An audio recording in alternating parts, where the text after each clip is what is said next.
else was happy. You were occupied. You're finally cluing into the family dynamics.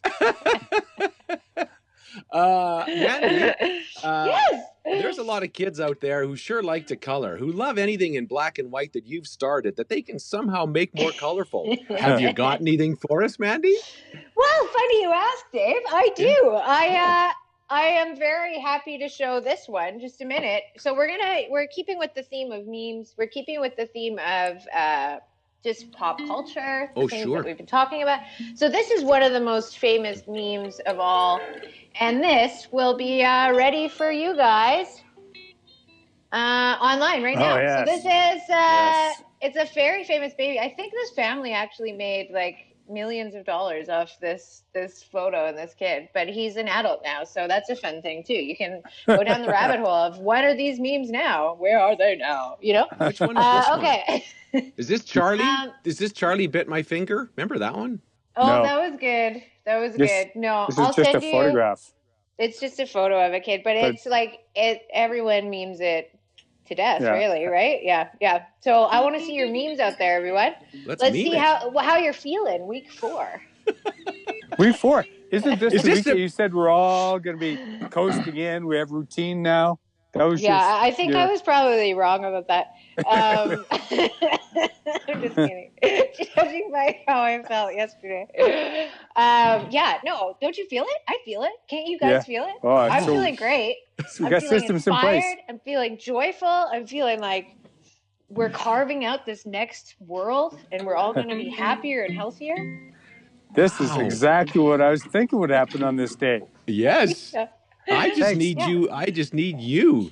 And speaking of feeling inspired and feeling good, Mandy, we have a helper to talk about today who's been, now we've had 1 million requests for this person to get the award, our Chief Tom, and you did the drawing, but let me talk a little bit about him. And I'm going to read this because I want to get it right. So he was appointed the Chief of Calgary Emergency Management Agency, CEMA, in 2015. And I'm sure he thought at the time, okay, when there's emergencies, we'll deal with it. Chief Tom was like, this is not going to be that big of a deal. And then boom, this hit. And suddenly he's the guy that in Calgary on Friday, he had to stand in front of everybody and say, we're canceling all public events until June 30th, which of course made everybody go, okay, that means Canada Day and the Stampede are safe-ish, but barely so far. So this is the man who's been somehow managing to give rough news and hard news and do it with grace and kindness and intelligence. And we're thrilled he's here. Look at that, Mandy. Look at this guy. I know. He's Great. he's been such a symbol of strength, I think, for so many. And he's just an incredible man. So it's very, very exciting to honor him, I think. And you know what I love about Tom, and I've met him a couple of times, and he's originally from the fire department side of things. And there was always a case when I've ever interviewed, like if you interview police officers, there's a sense there of you don't mess around. They're kind of like the vice principal at school, right? So they're the ones that make sure no one's messing around. But the fire and ambulance folks, they're the ones that you're thinking, if I'm in trouble, I want them saying it's going to be okay. It's going to be okay. That's what they do so well, and that's what he does so well. And we were going to have him on to say hello, but he is apparently really busy because the city's in a state of emergency. But he will come on. He said, for sure, I'll come on. When things are a little bit calmer, I'll come on. But he is just up to his neck and trying to keep people safe, so we're going to let him do that. But we'll be chatting with him. Perfect. Well chosen. Thanks, Helper Tom. Thank you. That's a great guy. Thanks. And beautiful art, Mandy, as always. Thank you, guys. Oh, sorry. Yeah. Beautiful art, Mandy. Yeah. Jim, Thanks, Jim. Well, you said you guys, and only Dave said something, so I was cornered. And, you had to like it? Not that I didn't like it. I loved it. But Hey, look at it's Mindfulness Monday. Should I call Avnish, see if he can dig us out of this hole? What do you guys think? All right. Please do that. Don't forget about Dave. Don't forget about the the shoot. Internet is funny. I skipped it. The internet is funny. I'm already ringing him. What if he answers? Oh, he answered. Hey, Avnish. Avnish. Avnish. We wanted you. You wanted him on early so you could see the segment, Dave. That's why. That's what it is. Avnish, go Raptors. Nice How's hat. it going? Avnish, I forgot that we were going to do an incredible segment that the fans go crazy for. The fans go nuts for. It's called The Internet is Funny, that Jim is in charge of, and I forgot, and then I called you. But now you can join us and watch how funny the internet is. Are you ready for this, Avnish? Are you ready? Right. You ready? Are you ready? Are you ready? He's ready. All Here right. we go. Right. Okay. All right. So this is a group of 4 from the same person. This person is being very funny and being very on point with his brand. This is Josh from Notorious. Oh, okay. Here in Inglewood, and he's a great community guy.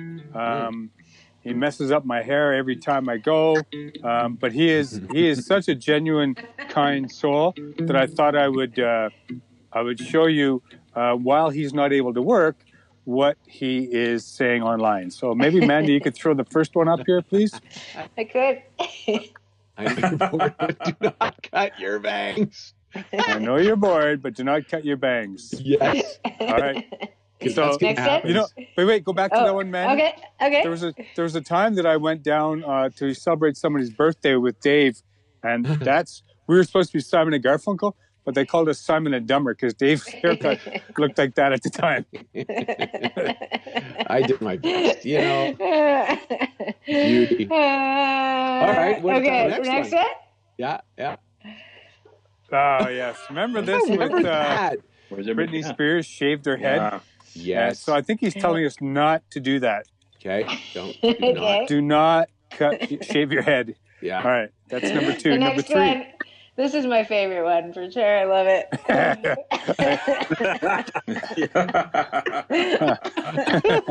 Right.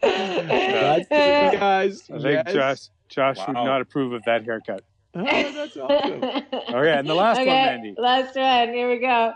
Ah, yes. When your hair salon is closed, but your dog groomer has a cancellation. And I love the internet, because you can misspell things and people still recognize the humor. Yes. Yeah. No, the misspelling. Where's the when your hair salon, but your dog groomer has a cancellation. What is it? Cancellation looks weird now. Cancellation is misspelled. Yeah. Yeah. Gosh. Oh, I didn't know the internet was funny when you can't read it either.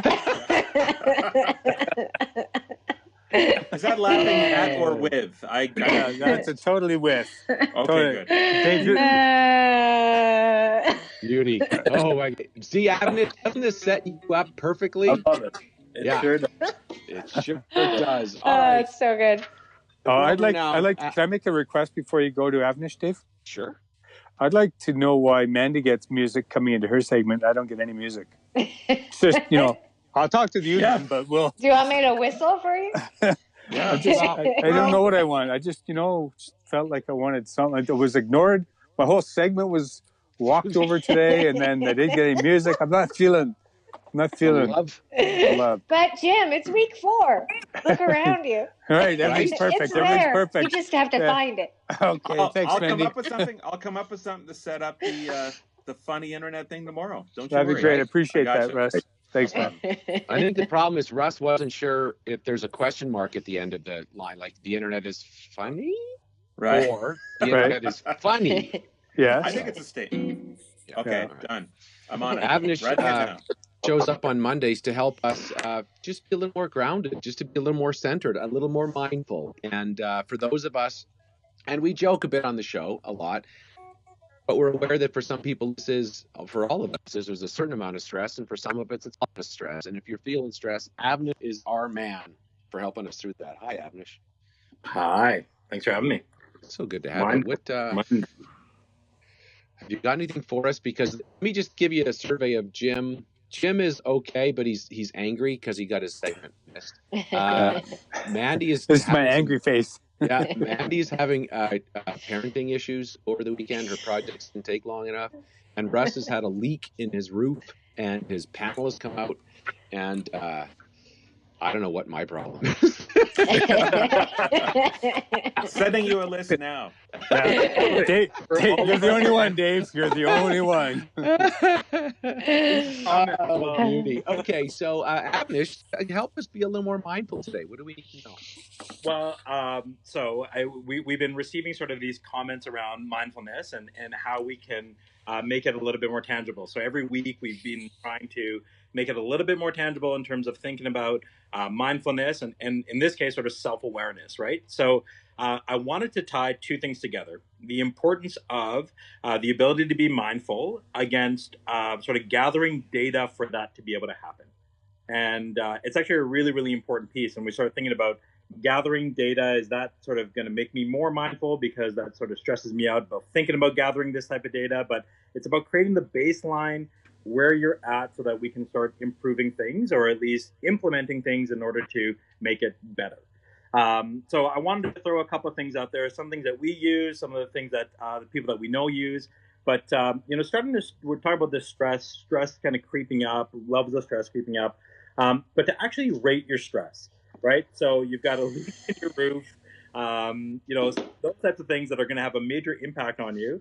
If you're thinking about on a scale of 1 to 8, how would you rate your stress right now? And Dave, if you're 8 being I'm managing, I'm really quietly high stress. Things seem to be, I don't have the resiliency that I require, those types of things. And 1 being, nope, I got lots of capacity to help other people. I don't really feel sort of any level of stress. I am, it's pretty easy. On the scale of 1 to 8, where would you put yourself? I would say I'm about 5. So I'm not about a 5. Yeah, I would put me at around 5. Is that good? Would you fire me for that offense? Okay. Dave just went up to a 6. I'm 7. Questions. Russ, how about you? I mean, you've got some stuff going on, right? Where would you? Yeah. I'd say I'm at a 6, but I'm trying to dress for a 1. Just to try and kind of bring myself, out of the sort of chaos or whatever stress I'm feeling. So I'm trying to counter it by making myself a little overly comfortable today. Love it. So as you should. Part of this is exactly that. So once you've identified sort of where you are on this scale, the next question right after that is sort of like, what can we do to reduce it, right? So what can we do to move Dave from a 5 to a 4, moving Russ from a 6, to a 5 or potentially a 4. This is not about taking you down to a 1, right? We're not in times right now where it's like, oh yeah, hey, this is simple. But it's those small incremental differences that are going to make a real impact in terms of our stress levels, right? And so this is sort of the data gathering point where it's like, okay, where am I right now? And how would I gauge my stress? And then what do I need in order to be able to bring that down? And better yet, if you have somebody else sort of asking that question, right? So what do you need from me in order to, move you down from a 6 to a 5? I may have some answers to be able to support that. And your answer to me may be like, just leave me alone, right? Which is also totally part of it and totally accurate. So gauging that, gathering the data in terms of where you're at is absolutely essential so that we're not just sort of clumping everything into a big sort of stress term, right? We're breaking it down. We're getting a better understanding of what it actually means to us, and then we can understand what is actually required in order for us to be able to reduce those numbers. Does that make sense? Makes sense to me. So, Avnish, would you put that would you write that down and each day be scaling your stress and watching it and charting it and all that stuff, or is it just a mental note for that moment? Yeah, I think that there's tons of research around sort of writing stuff out, right? So even when we're talking about our gratitude journal and thinking about those quadrants, physically populating those quadrants adds a different dimension. I think it's talking about the relationship between sort of physical, the emotional, the intellectual, and the spiritual. That brain relationship of actually going through them and identifying them is really important. So I would allocate the same sort of philosophy and thinking to this. Is, you're writing it out. One, it becomes visible. It becomes a chance for you to actually analyze what it means when it's written out. If it's in our mind, it can be sort of potentially flexible, maybe a little fuzzy, right? Now, if we write something out and start charting it, and I see a whole week of 7s or 6s, it's like, okay, well, what needs to get done sort of as we move into next week? Where would I like to be, right? So we can start being proactive when we start looking at that data. So writing it out for you, I put it up on a board upstairs, and it's so that everybody else can sort of see it as well. And it sort of allows for us to be able to help each other when it's saying, hey, I'm at a 7 right now. And that may change sort of from morning to afternoon, depending on what's on my plate. But it just allows for us to be able to say, okay, cool. Let me give you some space. Let me give you what you require. Maybe I deliver you a cup of tea, you know, whatever is sort of needed when you are at that 7, because I might not be able to take the actual pain away. Got it. Right. So is Soren, right? Do you get the information from Soren as well? I do get the information from Soren, and it mainly looks like this. And I figure out, like, on the pitch, where does that land? 1 to 8. So what was that? So what was that when you screamed that out? What number was that? That was that was like a 5, and moving on to an 8 because you weren't putting the TV on. Yeah.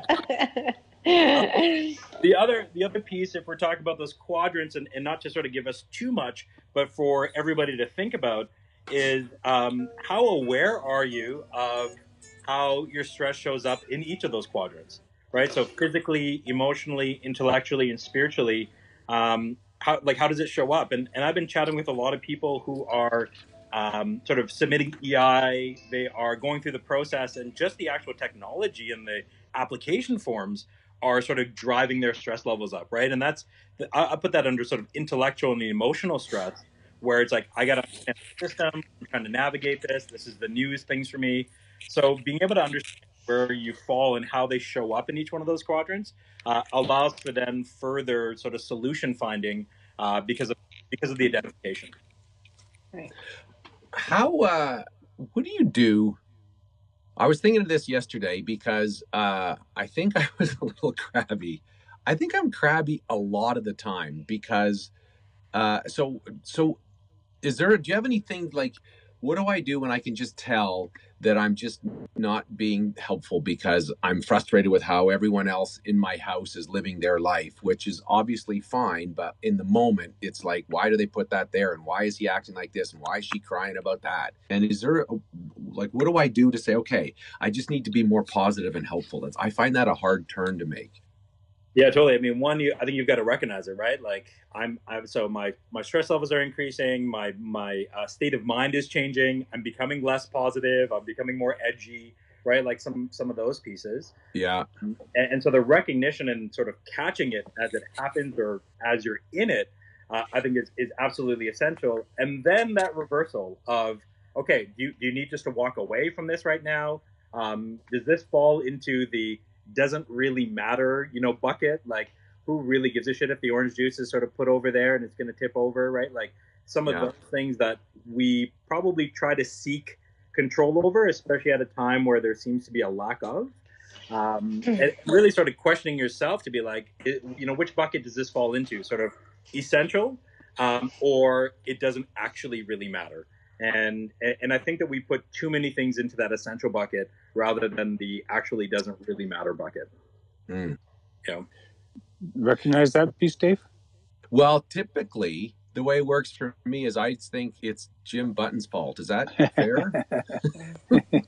Yes, it's good. It's actually well documented. To blame others is a very good way of dealing with stress. Totally. Yeah. Especially the long-term stress. But my problem is I agree, and I always think of it when I'm lying in bed and I'm going, why was I such a dick earlier? Or the next day, like I'll be in the middle of the show and I'll think, I really wasn't that helpful at I'm better at feeling bad about it after, which is, at least I'm recognizing it, but I need to stop it in the middle of it, I think.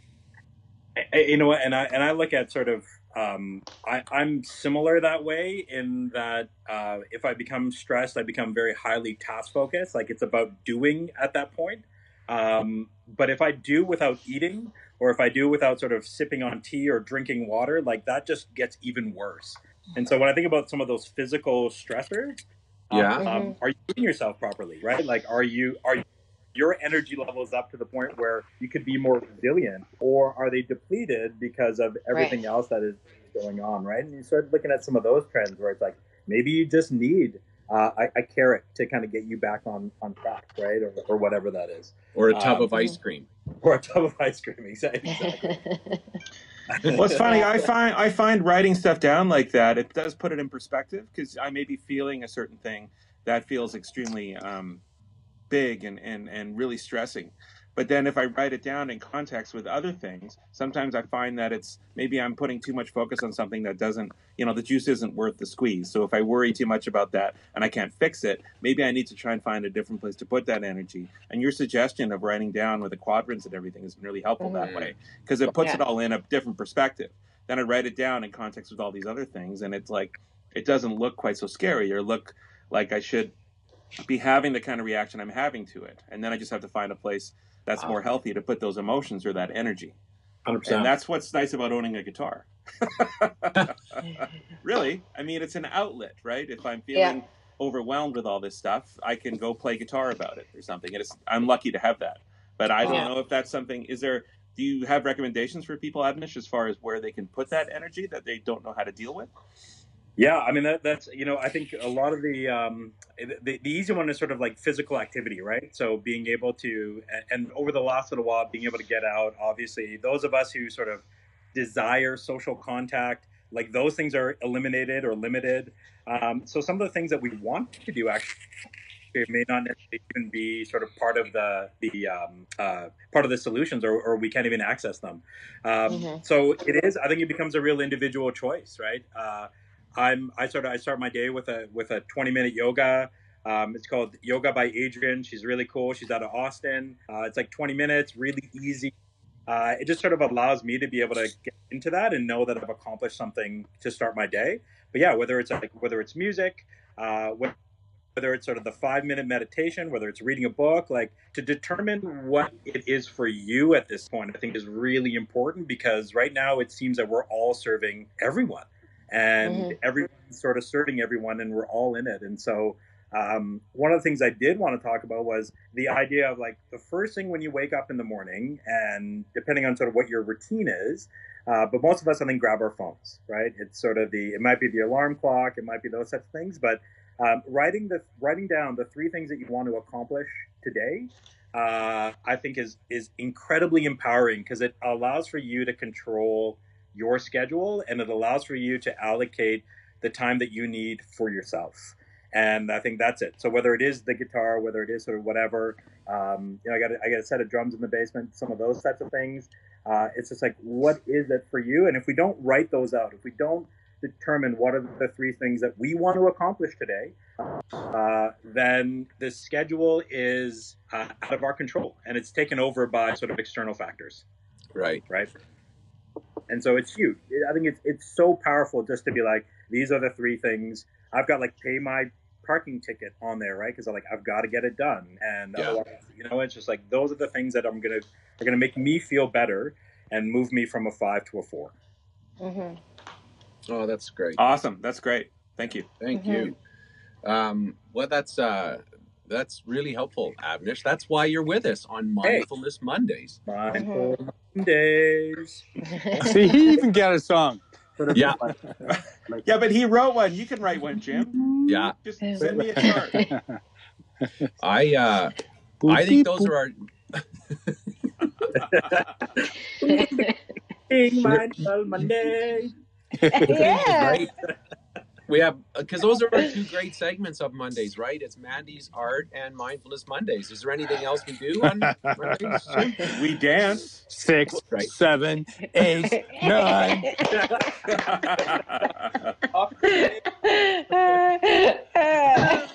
So good. I feel like, Avnish, the only thing that could top this off is if we do a dance. But before we do, Mike Carson, Bloggity Blog, is going to be on our show tomorrow. Nice. Which is going to be exciting, and he is bringing along an incredible. I talked to him about the helper, and he's very excited. He said he's got an amazing person who has been doing so much to help. And then Julie Van Rosendahl on Wednesday, equally excited, she's like, have I got a helper for you that we have to have Mandy help us recognize on Wednesday? So we got a lot of helpers coming up this week. That's Yeah. Amazing. Love it. And maybe we'll have a segment. Why don't we try tomorrow? We're going to debut a segment called "The Internet is Funny." Do you guys want to try that? What do you think? I'll come up with some music. It'll be great. Oh, good idea. Are you okay with that, Jim? 11. All We're right, 11. We're pushing Final Jim to a tap 6. 11. Pushing Jim to a 7. Jim's going for 8.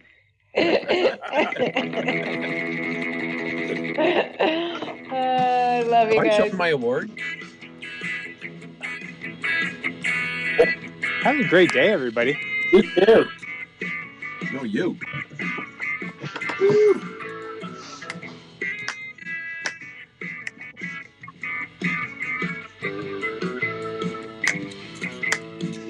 Mandy's just going. Oh, beauty. Whoa. Oh, have a good day in the neighborhood, everybody, and we'll see you tomorrow. Love you. Bye. Have a great day, everyone.